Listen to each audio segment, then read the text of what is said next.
bozguşum humayım, ödüm olmadım. Algırşun karlaçınım, ötürgey bahırbadım. Yazsam sensin o halim, tursam kolumda sadım. Köyün derdi yürekte çıksın otlu beyadım.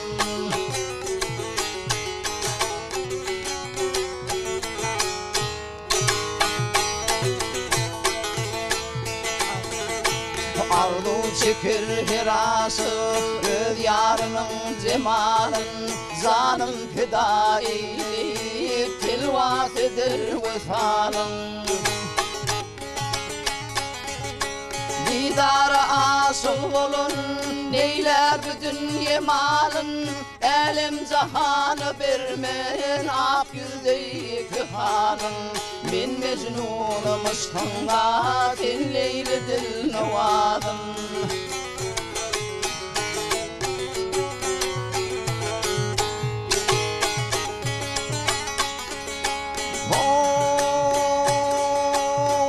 Hizmetine payına bol sürdürür men.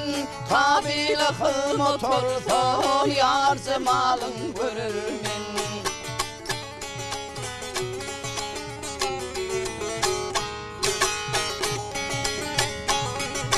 Dünyanı terk eyleyip vasfına bolgurur men. Bir canım derkar olsa, muzan olsa verir men. Dillarım dergahında olur ecil yadım.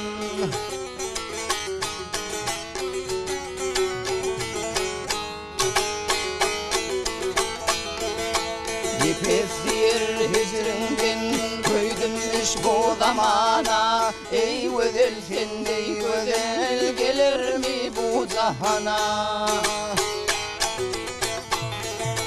Yarım nazarın salsan, ben garip natuvana. Senin vasfın yazar men, gerçek gelse zıvana. Belin pervad eyleyip arşa çıkar ovadım.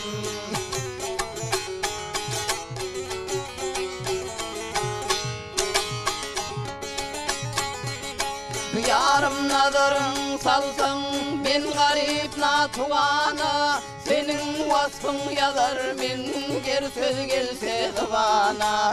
Belin pervad eyleyip arşa çıkar ovadım.